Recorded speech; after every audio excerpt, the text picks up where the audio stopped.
welcome to the Cinemondo Podcast with Kathy, Mark, and Burk, talking about movies. Horror, sci-fi, unusual, unknown, forgotten, underappreciated, always interesting. And today it appears that we have a special guest. Someone's here. This is Sean Sorensen. Hi. I was going to look behind Sean. Someone's here? Who is this guy? No, Sean is a producer. Mm-hmm. Sean is a producer. That's a big word. What is that? You know, I think a lot of people, they know what a director does. They kind of know what an actor does. They know what a prop person does and wardrobe, hair and makeup and all that. But then when you talk about producer, everybody knows the word. But I think a lot of people are like, if they think about it for a little bit, they're like, what does a producer do? So tell us about that. I think you read that wrong, Burk. I'm actually into produce. It's a producer. Okay. We got this wrong. Yeah, so he's a produce salesperson, if you or want a to deal on like beets and like other root vegetables, I'm your guy. But like movie, that's why I was really surprised you had me on here. I mean, you know, I saw E.T. in the theater. I'd love to talk about park. We can make this work. I'd love to talk Sean. about parsnips and turnips if you like. Yeah, right. We could talk, I mean, butter beans and legumes, you know, like the differences, the benefits, the health benefits, you know. We could do, yeah, like, let's go. Come on. You start. Health and wellness. Now you've done it. What does a producer do? A producer, well, look, if you see a movie and there's 10 producers on the credits, chances are each of those 10 producers did something different. Right. Sometimes the producer is the financier. Sometimes the producer is the manager of the star, or the business partner of the writer, or the, you know, like drug dealer of the, you know, like the director. I don't know. Sometimes they do nothing but just add their name. I tend to be the creative producer. So the projects often start with me. Either it's an original idea that I have, or I get the rights to something, and then I put it together by attaching the director and the talent and then I set it up at the studio, and the studio makes it. I go on set and make sure that the director has everything they need to achieve their vision for the movie. Sean, you made that sound so easy. So I just find a project, and I find my director, and I'm done. Well, look, it's easier than writing. Writing's hard. Yeah, right. You know, it's being a producer, I think, has always to me been sort of one of those magical things that if it works, if a person is a good producer, they know how to work magic, because it's the ability. I think a lot of times it's the ability to know and to sense ability in others, and to sense a feeling of confidence in your crew, and getting the right crew together and getting the right people to do the right things, and then letting them do that. That's a good talent, you know, and that's what I think the best producers are able to assemble the correct Avengers, you know. Well, it's funny you say that. A producer that I worked with that was very successful and I respected a lot said that his secret to producing was just surrounding himself with people that were smarter than him, and right. better than him and stuff, and, you know, and so that's not a bad way in. Yeah. Well, what attracts, like, how do you pick a project? Like, what attracts you to a certain property or a project when you see it and you go, that's it?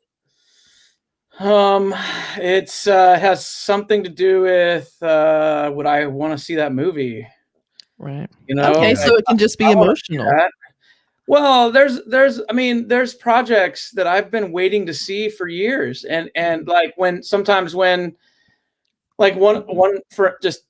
for instance, like I've always been interested in the story of how Orson Welles pulled off the broadcast of War of the Worlds, right? And for 20 years, since I was a kid, I've been waiting for someone to make that movie, and then I kept waiting for the movie to happen, and so when it didn't happen, I approached the estate and acquired the rights, and then so that's something that I developed and am making now.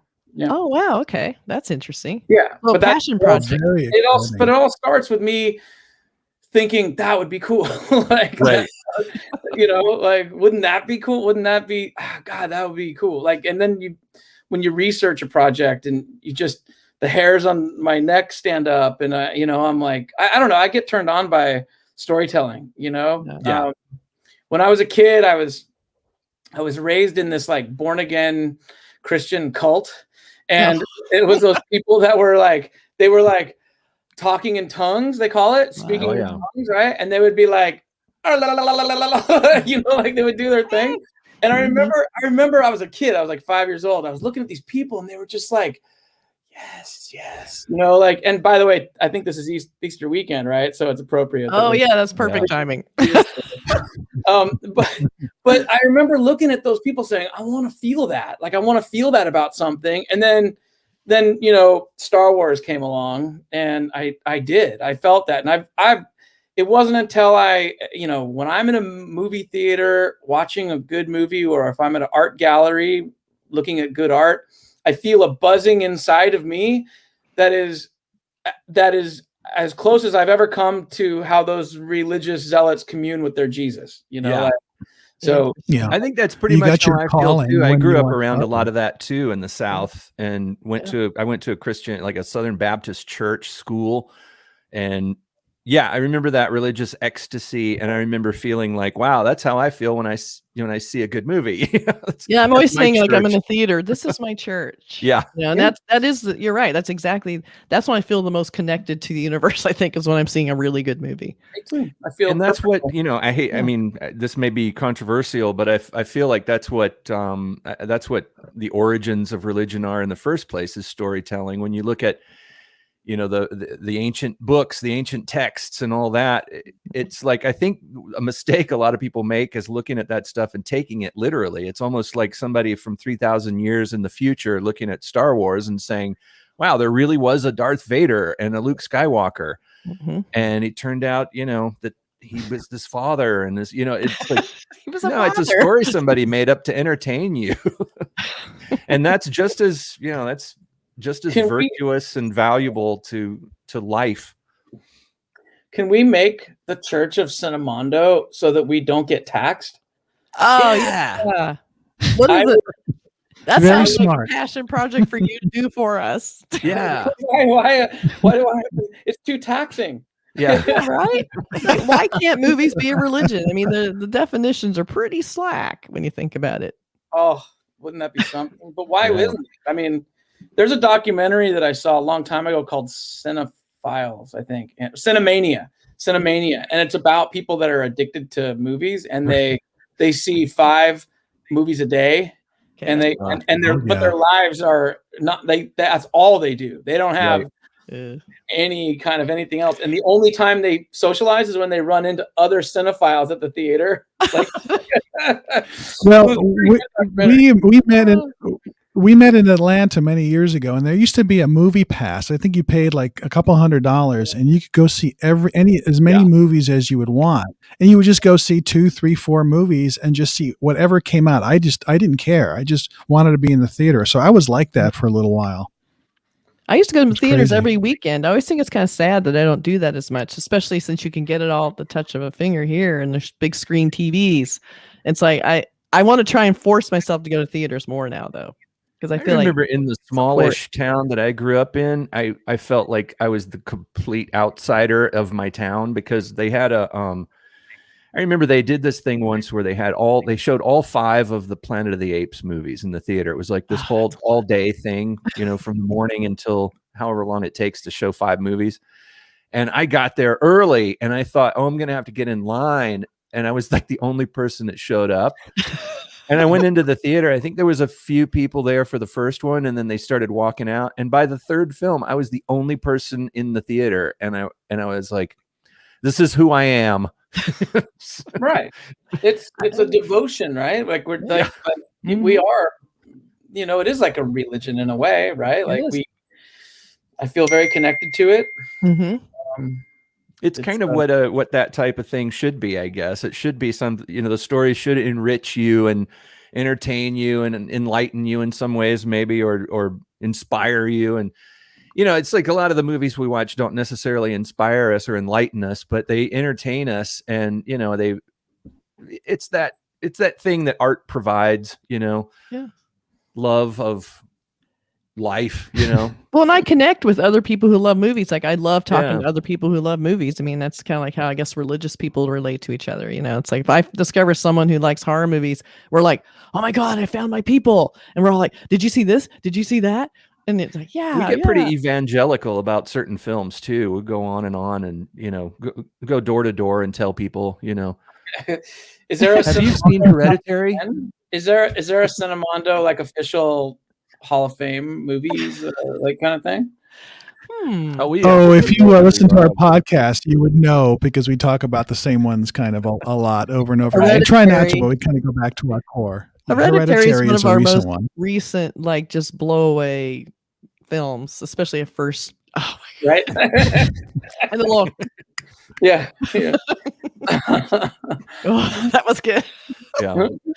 Well, what would you say would be I want to talk yours, Sean? Like one of your like iconic films that you like feel like popped out for you. There are films that made me just galvanize. Like there's no other option for me in life. Like I have to. Those life-changing, like when I leave the theater, I'm tingling with. Yeah. Just I can remember when I saw Man Bites Dog. Oh yeah, right. Man Bites Dog did that to me. Run Lola Run did that to me. Oh yeah. Mm-hmm. Sling Blade is just about as good of a movie as you can make. People always think I'm joking, but like Titanic, I love Titanic. It's like, epic. It's a well-built movie. I have a Titanic in me. I'm not sure which one it is. Tragic failure. No, I loved it. It has everything. It has love story. It's true story. It's got action. It's epic. It's big. Yeah. I love faster. Yeah. I love that. I want to do a Titanic for sure. But like those movies that I mentioned are just, I remember even like Squid and the Whale. Yeah. I can remember like just, I needed to be close to that, like that was talking to me in a way that like, I just felt like, yes, thank you for like the world was a better place with those movies. Right. Yeah. I don't think everybody's like it's the same thing with art, like you can be at a museum or art gallery. And if you're able to have a conversation with somebody, like when you're walking down the aisle or if it's the Louvre or something and you're able to, it's just, I like stuff that you don't have to love it. You don't have to hate it, but you can't ignore it. That to me is those movies are that, like to me anyway, they really spoke to me. I love those. I think there's a level of like sincerity. Like I can tell when I watch a film sometimes that you can tell people are loving the act of filmmaking itself that just really translates through the screen somehow. Like I felt that during that Once Upon a Time in Hollywood too. Like, I felt like I like Quentin Tarantino. I think he's amazing, but when that movie came out, I sort of had an idea what it was going to look like. But when I saw that film, I felt like he loved the time period. He loved the old Hollywood. You just felt so much love coming through the screen in that film. It kind of gave me that same sort of like, this guy is doing what he really loves. It's not just like, hey, let's make money. Let's put some trash out there. It's like he really did it because he loved it. And that's the kind of film I like, You just have to love it. I tend toward more genre, but I feel like there's a lot of people trying to do really passionate things with that genre, even if it's horror, like Hereditary. You could feel the guy was really connected to the film, I think there's also some films that appeal to filmmaker people who are involved in filmmaking, and a type of film that you watch and you get that feeling in the back of your head where you're thinking, I could do that. And I think those films, I mean, when we watch something like Titanic, we don't say, oh, I could make that, because there's so many special effects and all these things. But there's some movies that I think everybody, and you mentioned Run Lola Run, which is such a punk rock movie. You get the impression, it's like, wow, I could make a movie like that with my phone. It's all about the intensity of the story and the performances and the progression of the action and all that. And things like movies like Bottle Rocket and those things where it's just people and a story, a solid story and a performance. and you get that feeling, you know, at a certain point in your life where like, I know how that was made, and I think I could do that, you know. Well, tell us what kind of attracted you to some of the ones you did. Like what made you want to do Mayhem? And, you know, we'll show a trailer for it if you'd like to. But I want to know what attracted you to that project, besides the fact you had the amazing Steve Ewan in it. Like, what was it about it you liked? We were shooting that 5 years ago today, by the way. Wow. Wow. That was An anniversary. in Serbia, Belgrade, Serbia. Wow. I was listening to the commentary on that, and they were talking about it was a really fun shoot. I heard. I've never heard the commentary. Is it good? It's really funny. Well, Steve is saying that he was basically constipated for 2 weeks straight. Yeah. that was the level of commentary. Listen. The Serbian food, it's not bad, but it is pasty. Like it's like binding. It's binding. It's you can get a little backed up. Not a lot of fiber in these meals. Travel advisory from the consulate. But I'll tell you something. The food is not bad, but it is kind of bland. They don't have spices like we have in Southern California. So the genius of that shoot was our line producer, Buddy Enright, who smuggled in a bottle of Cholula hot sauce. And so people were coming to him like, hey bro, can I get 2 shakes? Can I get 2 shakes on my eggs, bro? I'll do it. What do you need? You know? Oh my God. That was real. What attracted me? I liked the punk rock nature of it, and it was in the earliest version of it was called Rage, and it made everyone insane and crazy. Instead of while we were developing it, we branched it out. It just made your id stronger, your pure id. You know, you want what you want. So if you want to fight, you fight. If you want to have sex, you have sex. If you want to eat, you eat. That's hilarious. That may or may not have come from my own life, my own proclivities. But I mean, I just, you know, I have strong appetites, I guess, and I guess that's maybe what attracted me to it in a way. Well, let's take a look at the trailer real quick so that people watching this will get a taste for it. Literally. We're witnessing a model citizen here, transformed into a brutal, bloodthirsty, killing machine! Welcome to the home of Towers & Smythe Consulting. TSC is a firm fueled by greed, duplicity, and moral decay. I'm gonna need some scouts! What the hell are you doing? Firing you. I'm not leaving this building until I plead my case. Sure. Good luck with that.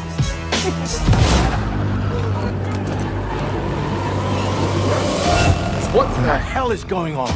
Say hello to the ID7 virus. Stress hormone levels rise, causing inhibitions to drop, and basic instincts to rise to the surface.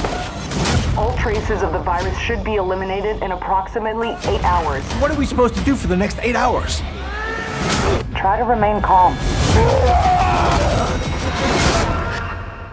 Hey, extreme measures, right? This is our shot. I'm offering 150 grand for Cho's head. We're talking about murder here. You should be offering at least 450. Him? Yup. You want to do this the hard way? You're enjoying this, aren't you? I just kicked his ass!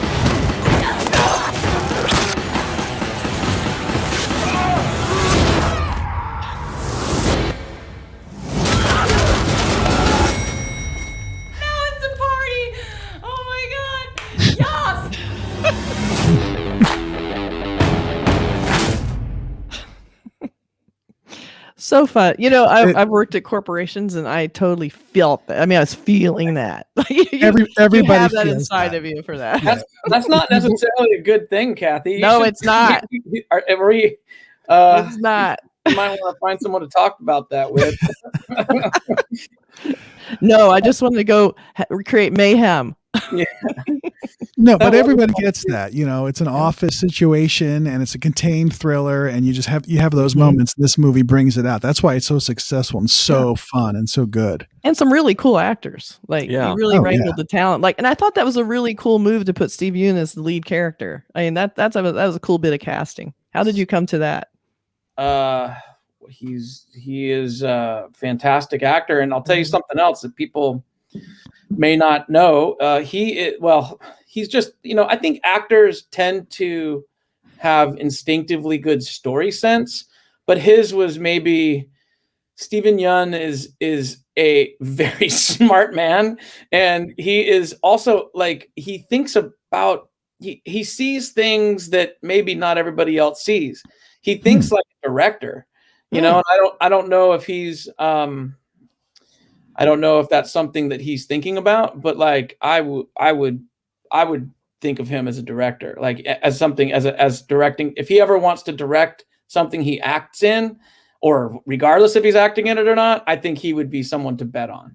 He sees the whole playing field. Yes, like in sports they call it what do they call it? Quarterbacks have field vision, I think it's what it's called. Like he has field vision. He has big picture, wide field vision. Yeah. Well, I saw that's called Burning that he was in. That was just he was so good in that, because he was that sort of psychopathic kind of super charmer that you really like, because automatically you like him because he's Steve Yeun, and then then you're sort of drawn in and seduced by him, and then you sort of realize that he's not a nice person. That's what's so great about it. Well, he's in real life, he's fantastic, and Samara Weaving is as professional and awesome as it gets. She's super smart and fun, and everyone in that cast was fantastic. It's really good. Dallas Roberts is always good too. I always like when he's in this film. Yeah, amazing, really fun, really good. I was with Steven when he heard that Dallas was cast, and Dallas is in this movie, amazing. We haven't, I haven't seen it for years. He was really excited. It was really fun. It was fun. And our director, Joe Lynch, is just an awesome guy, super smart. He actually runs a competitive a podcast competitive to yours. What? That you want to bleep out his name? Like we're all part of the family. Nobody runs movie crib. We'd love to have Joe Lynch on, because he's great. I mean, I think he's done like a Creep Show episode recently with Barbara Crampton, if I'm not mistaken, which I'd like to see. He's done a couple of those. He's a great guy and smart and takes it seriously, and he has a lot of fun, and he's a guy that I'll definitely be working with again. So why the location for Mayhem? Why did you decide to shoot there? It's cheaper. Yeah. just your money situation. It makes your money go further. Well, there's a wonderful producer over there that was a line producer here for 20 years or something, and then went back to Serbia and taught her team American style filming. So that's funny. The crews are great, and the dollar goes much, much further. So it was simply an economic thing. We scouted, I think, New Orleans and Pittsburgh, but ultimately, if we were going to shoot it in Pittsburgh, I think we had 15 days or something. And if we were going to shoot in Serbia, we had 25 days. So we could get, huge difference. It is. Yeah. They showed me something like Eastern Europe is really interesting. They showed me, not for our movie, but for another movie, the same Serbian producers that we worked with there, they showed an American town that they had built for another movie. And I think it was like the main street of like a Texas town, right? So that all the signage was right, the cars are right, the streets are right, the window dressings are right. And it cost, here it would have cost certainly $1.5 million $1.5 but over there it was $115,000. So I'm like, you just have to bring the hot sauce. I remember a friend of mine made a film in Romania, and they did that. They built an American town, and he said it was the weirdest thing when they got there. And it was the sign, whoever made the signs kind of didn't really get them right. Remember that, Kathy? It was like there was a sign that said "eating supplies" and a few other things in it. What do you call them? Yeah, that's what it is. But there were little things that were just not quite right about it, and but they shot there anyway, and it was sort of gave their film a little bit of a surreal edge, you know. So then you ended up going to New Orleans to shoot Black and Blue. Yeah, and you actually shot that in New Orleans. We did. I think in the script it was originally written as Detroit, but it was winter, so Detroit isn't fun in winter, so we went down to New Orleans. I love New Orleans as locations for things. There was just that show that was called "Tell Me Your Secrets" that was shot there. I think half the reason I really liked that show was because it was shot there. I just love New Orleans. It's just such a unique location, and the architecture is so cool, and it just really gives you that like really interesting atmosphere for a film. Just adds a little extra something. You get that Spanish moss hanging out of the trees. Yeah, no, it's real. The city is a character, you know. The city has a vibe, and the city is I think it permeates through the movie too of Black and Blue. Yeah. If you look at it, we worked with one of the artists there to make some cool art for us, and our production designer had access to some of the art. Like it's the city comes through visually. I was going to ask you if the graffiti art that is throughout was done specifically for the film, or if it was something you did. That stuff is great. Some of it is, and some of it isn't. Some is real and some is not. Yeah. It's just Hollywood, man. Yeah. And once again, another great cast. I mean, Naomi Harris, who is so wonderful. I loved her in The Third Day. And then Tyrese Gibson and Frank Grillo, who I just saw on Boss Level. Yeah. And, you know, just a movie with a wonderful group of actors that really bring it in that film. Yeah, well, you're not kidding. Those are I remember there was a scene in Black and Blue. You know, I don't know. Do I talk about sport? There's a scene where her life is threatened. Let's put it that way. Her life is threatened. Someone points a gun at her, and she protests. And she. I mean, I was watching this being filmed, and I was thinking, we've got she needs a hug or something after this. Right. So, but like when the director called cut, I was thinking she needed, honestly, like ice or something, like something. Right. And she goes, Dion, would you prefer I do it this way? She was 100, she was acting, you know? I was like, man, the best. Like, I love to see that happen on the set, you know, when you see that level, it's like, that makes me, I think a lot of people look at acting and they think, oh, I could do that because all you do is just play make-believe and pretend. And it's like, you know, I was looking at the trailer for, you know, Mayhem, and it's like there's levels of intensity that an actor goes through over the course of a film that escalates in menace like that. And at this point in the film, you're at this level, and then at this point in the film, you're at this level, and at this point in the film, you're at that. You know what I mean? But then all shot out of order, so you have to be consistent with that. And I've seen so many actors who actually keep track. Okay, this is maybe like an 8 or something, you know, and it's like, okay, it's like action, roll cameras, roll sound, and then they are intense, and then cut, and it's like they're back, you know. Oh yeah, it's not easy. Well, it's like that. I don't remember the exact anecdote, but I think it was Marathon Man. Where was it? Marathon Man, where where Dustin Hoffman was gonna try to run, he was gonna run or something to look exhausted or stressed in a scene. And Lawrence Olivier is like, "Well, just try acting, my dear boy." Well, it's funny you were talking about the scene in Black and Blue, and I remember, I know which scene you're talking about, and she just looked like she was shaking from the inside. It wasn't like fake shaking. Things were popping out on her neck, like she was. Oh my god, it was so intense. That was take wow. That was amazing. But like, just for safety, but like, man, she is incredible. She really carried it. She doesn't like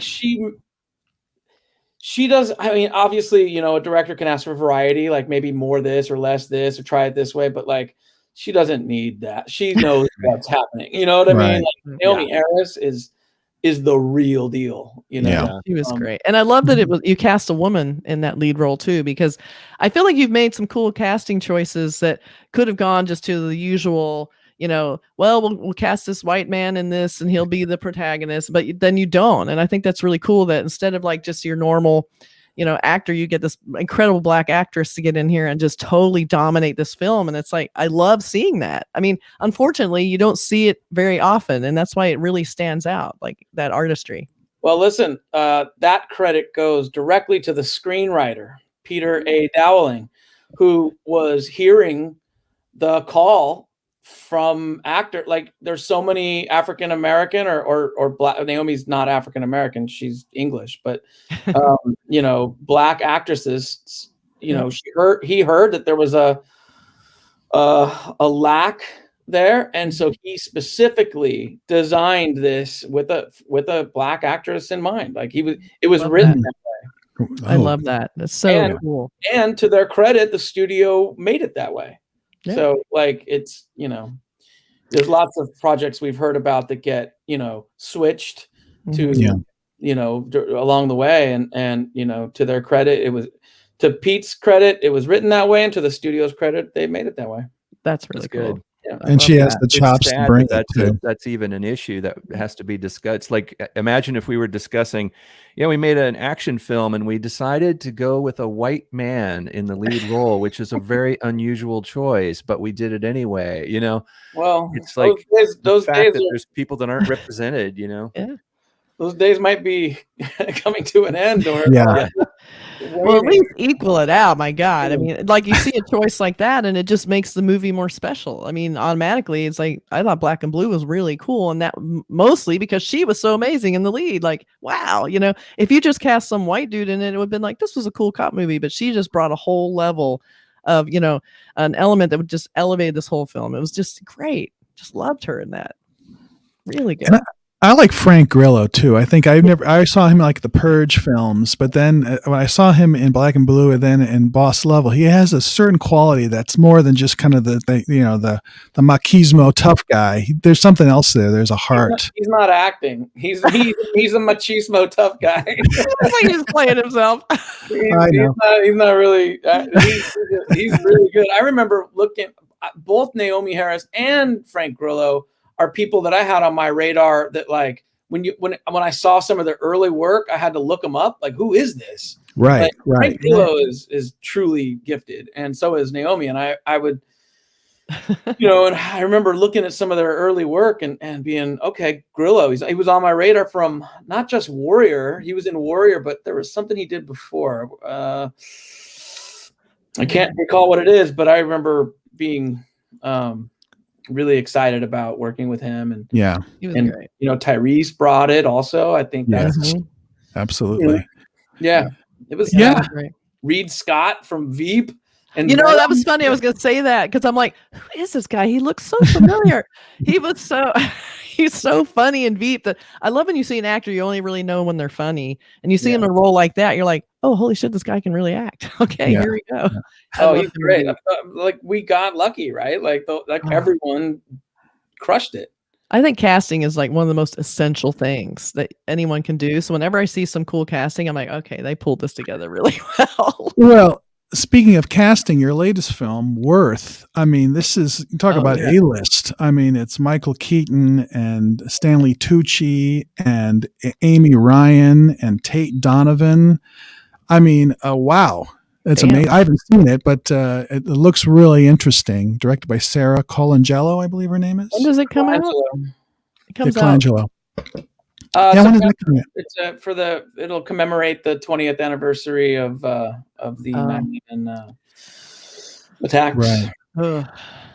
So how was that experience? How did you find this project? Or did it find you? It ruled my life for 15 years. Really? I found it in 2006. Ken Feinberg was the he was the special master of the 9/11 Victim Compensation Fund. Mm-hmm. So it was his job to put a dollar value on the human lives lost in 9/11. And I thought that you cannot do that. That is not possible. I thought It was like I remember watching, T2 going, you cannot kill that guy, right? You cannot kill Robert Patrick.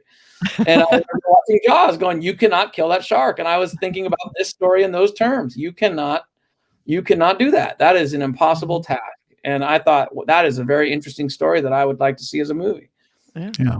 So, I acquired his rights, and he wrote a book called What Is Life Worth? And I acquired the rights to his life and his book in 2006, and fought the good fight, trying, it comes together, falls apart, comes together, falls apart, comes together, got made.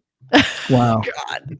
The ups and downs must be so intense though. Do you ever you get a project like that and you're like, okay, we're going to get it done. And then it falls apart and you're like, is it the right project? Or do you just go, okay, I'm just going to keep trying? That happens with every project. I guess I just don't I have, maybe that's what, I have this thing where I'm a passionate advocate for people and projects that I believe in. So I will fight to the death for some, and I'm still fighting some that I've been, I've had for a long time, but I believe. And so I keep fighting. And that's probably the best advice you can give anyone who wants to be in this business is you just have to keep fighting and going forward and not let it crush you, right? It's not good advice. It's It's not good advice. No, it's because I was too stupid to have a plan B. That's why these movies are getting made. It's survival, man. I should have quit a long time ago, but I did not have a backup plan. Yeah. So it's not good advice to say this is what you should do. I would say this is what you should not do. But if you really want it. But that's making a movie. It's just it's a passion, and most people say, "Listen, I can't do this. I got to pay the rent. I got to get a real job." And and that's, I write scripts on the side, but I know that's not how I make a living. But because I know I can do this, but you've stuck with it, and now you've made 3 wonderful films, and one, this last one, it took you 15 years to bring to fruition. Yeah. An important story. So that tells me, it's worth fighting for. If you can survive and pay rent. Really and all that stuff. I'm going to tell you straight up, it's really not worth fighting for.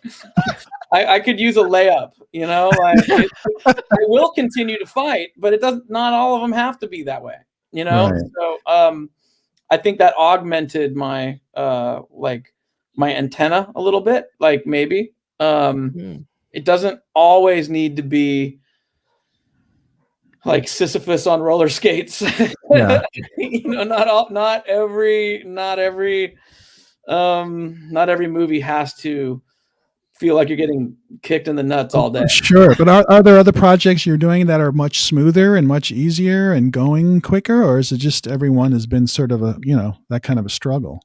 Well, this is the movie business, Mark. So there are no easy ones, right? I suit up, I put on the armor and step into the ring every day. Wow. I just don't know what else to do.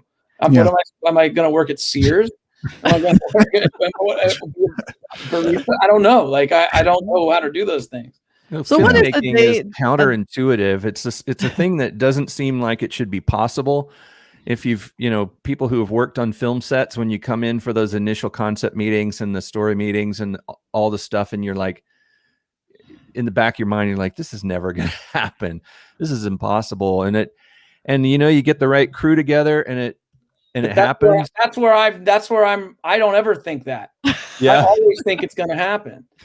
Yeah.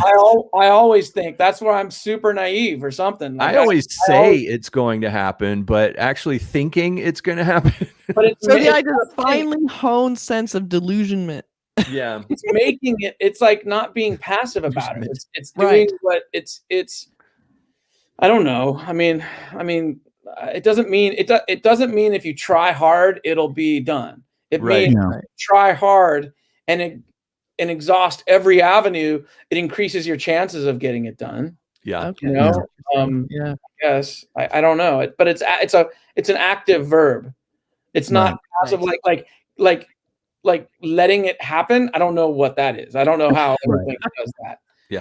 But like forcing that thing, like willing it into existence is sort of the way it works. And it doesn't work. Well, every day you wake up and say, okay, what am I going to do to get this done? You know, that's the job. Yeah. What is a day in the life of Sean Sorensen, producer? Just When you start drinking.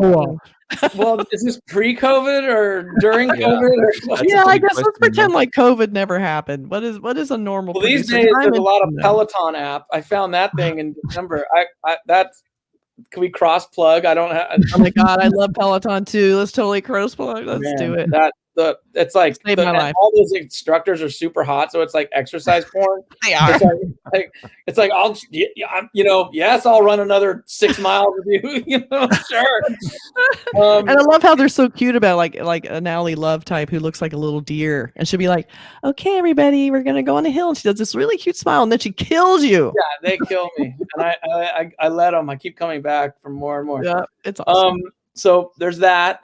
The first thing we producer does is get on the Peloton. There's a lot of phone calls. There's a lot of emails, and there's a lot of Zoom meetings these days. Oh yeah. Mm-hmm. And then there's a lot of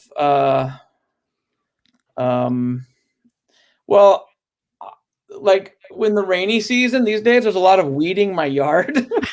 Like, I don't know. The important role of a producer is weeding the yard. Every time it rains, I turn around and the weeds are like waist high, and I don't know. Like I just clean that yard. Like I don't understand, but I don't know. It's I can see realize how much goes into producing. You know. Well, here's the thing. It's like when I'm weeding yards, I'm not just weeding yards. It's my time for meditation. I can think about how to do a story or or listen to an audiobook for work that I'm thinking of acquiring or interested in or something, but I'm also I write every day. It's harder. It's so much harder for me, but I have to put my ass in that chair every day and write.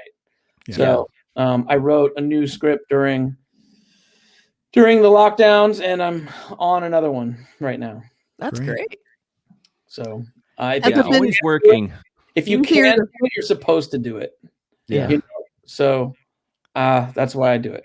Is it easier to find the time to write with pandemic since you're kind of stuck at home, or is it harder? No, I don't like it. I don't like it. I always feel like I'm being punished.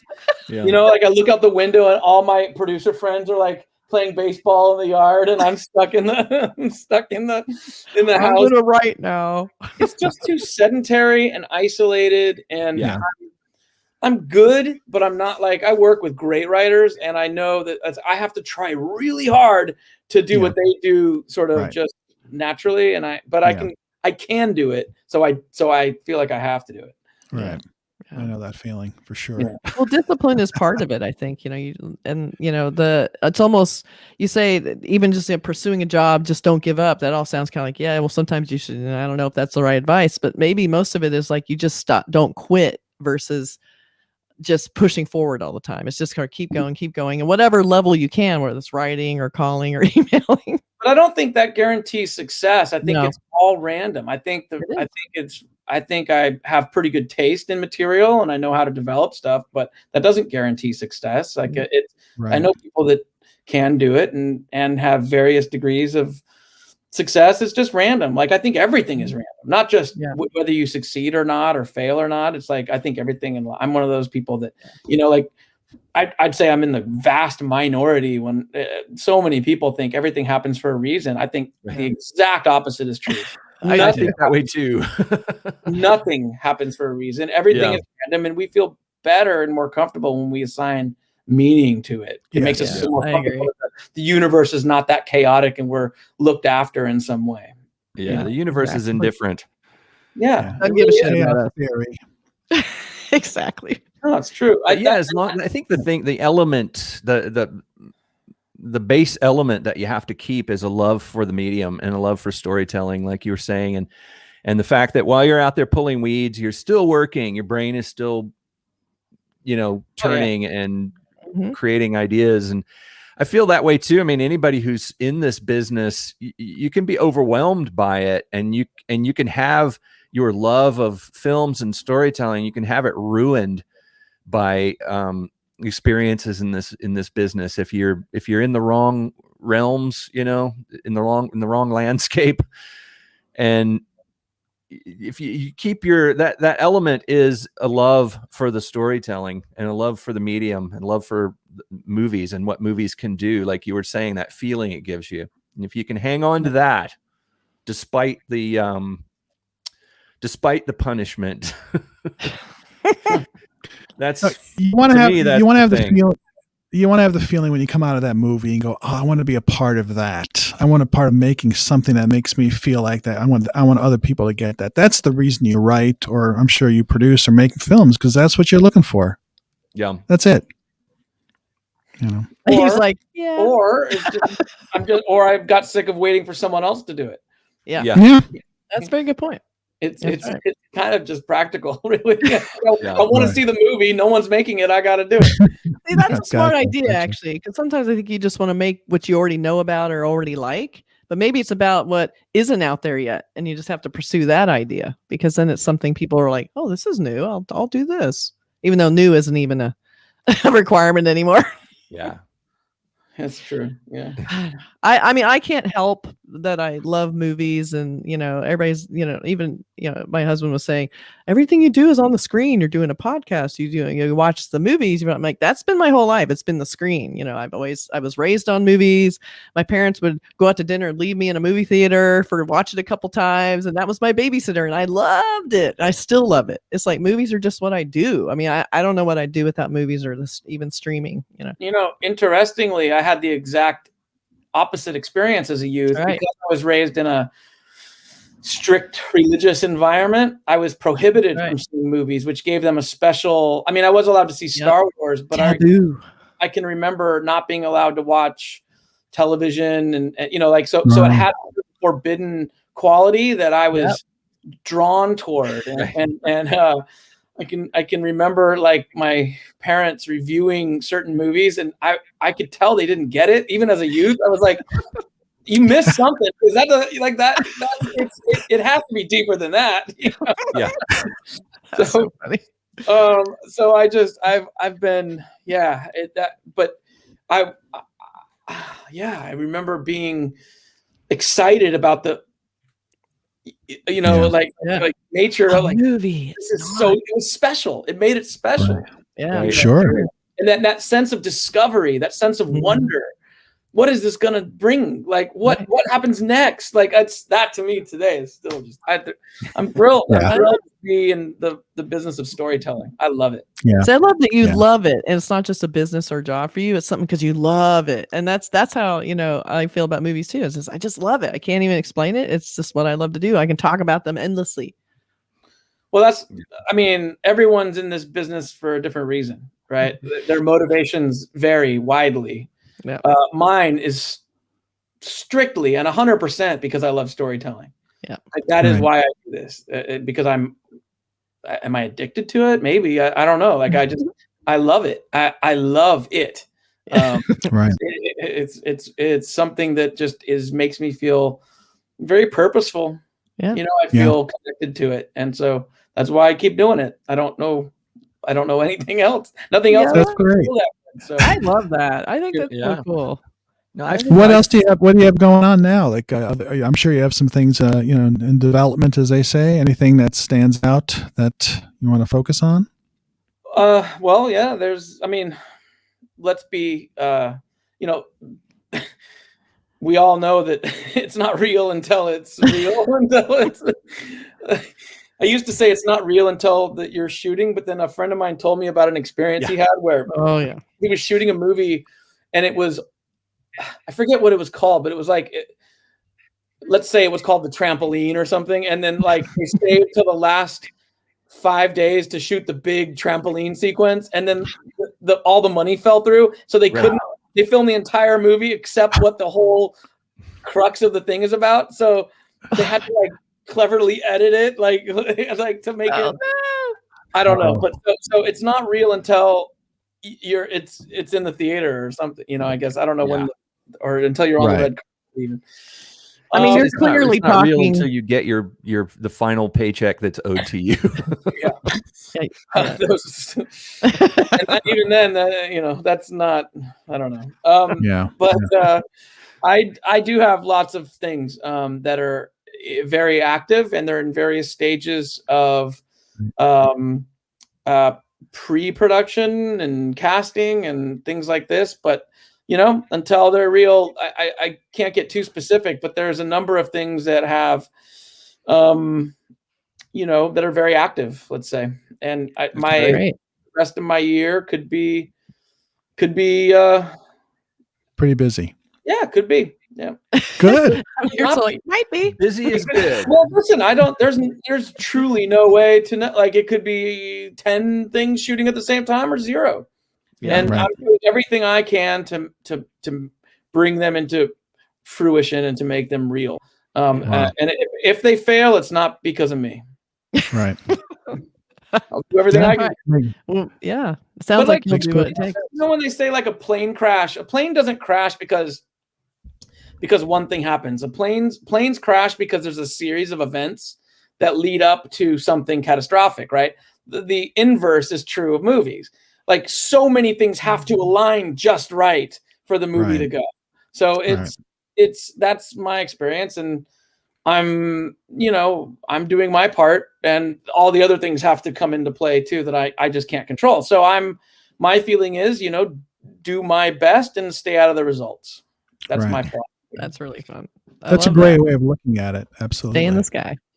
That's right. Yeah. If you don't, you'll jump off a building. Like, it's just, I don't know how else to. There's a lot of really dark analogies going on right now.